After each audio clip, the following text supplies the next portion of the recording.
என்னங்க இது? நம்ம தல சாய் சுதர்சன், நம்ம தமிழக பையன், தென்னாப்பிரிக்கா மண்ணுல ஒரு தங்க மாதிரியான வாய்ப்புங்க. இந்திய அணியை அப்படியே நிமிர்த்தி நிறுத்த ஒரு மெகா சான்ஸ் கிடைச்சும் அதை வீணடிச்சிட்டாரே. ஒரு ஃபைனல் சான்ஸ் மாதிரி இருந்த அந்த இடத்தையும் இழந்தாரா? ஐயோ முடியல. புஜாராக்கு பதிலா அந்த நம்பர் 3 இடத்துல நிரந்தரமா யாரைத்தான் இந்திய அணிக்கு கண்டுபிடிக்கவே மாட்டாங்களா? இந்த கோபத்துல சாய் சுதர்சனை பத்தி ரசிகர்கள் என்ன சொல்றாங்கன்னு தெரிஞ்சா நீங்க ஷாக் ஆகிடுவீங்க. இப்போ ஒரு முக்கியமான கேள்விங்க. இந்த டெஸ்ட் மேட்ச்ல சாய் சுதர்சன் அவுட் ஆனதுக்கு காரணம் அவரோட டெக்னிக்கல் தவறா, இல்ல ப்ரெஷர் தாங்க முடியாம போனதா? உங்களுக்கு என்ன தோணுதுன்னு மறக்காம கமெண்ட்ல சொல்லுங்க. ஐயோ, சாய் சுதர்சன் மேல இவ்வளோ நம்பிக்கை வச்சிருந்தோமே. உண்மையிலேயே இந்த மேட்ச்ல அவருக்கு கிடைச்சது சான்ஸ் இல்லைங்க, அது ஒரு தங்க புதையல்.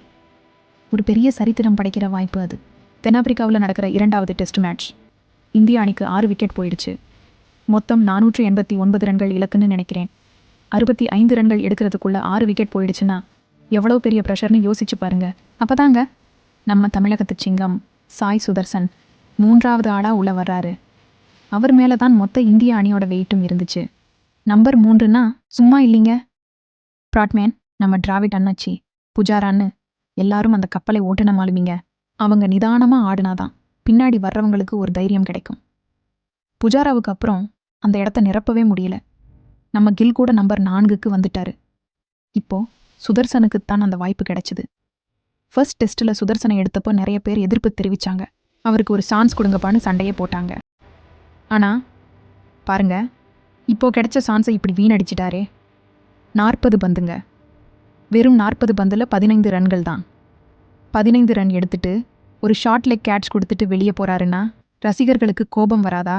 என்னப்பா இது, முதல் மேட்ச்ல எடுத்திருக்கலாம்னு சொன்னது தப்பா போச்சே, கம்பீர் சொன்னது தான் கரெக்டோன்னு இப்போ ரசிகர்கள் ரொம்பவே ஃபீல் பண்றாங்க. ரசிகர்கள் என்ன சொல்றாங்கன்னா, சுதர்சன், நீங்க இந்த போட்டியில ஒரு சதம் அடிச்சிருந்தா, ஒரு இரட்டை சதம் அடிச்சிருந்தா உங்க பேரு காலம் காலத்துக்கும் நிலைச்சிருக்கும்.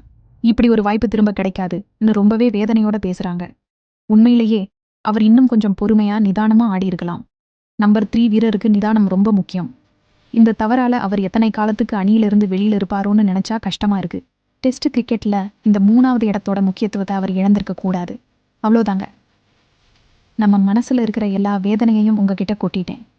தமிழக பையன் ஒருத்தன் இந்திய அணிக்கு கிடைச்சான், அவனை பெரிய உயரத்துல பார்க்கணும்னு ஆசைப்பட்ட நமக்கு இது ஒரு பெரிய ஏமாற்றம் தான். கிரிக்கெட்ல சறுக்கல்கள் வரத்தான் செய்யும்.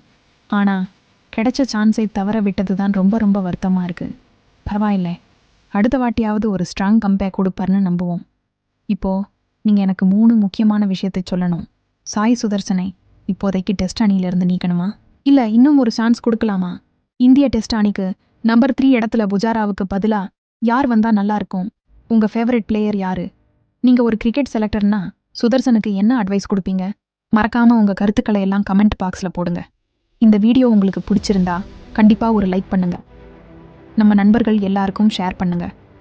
நீங்க இன்னும் நம்ம சேனலை சப்ஸ்கிரைப் பண்ணலைன்னா இப்போவே சப்ஸ்கிரைப் பண்ணிட்டு அந்த பெல் பட்டனையும் அழுத்திடுங்க.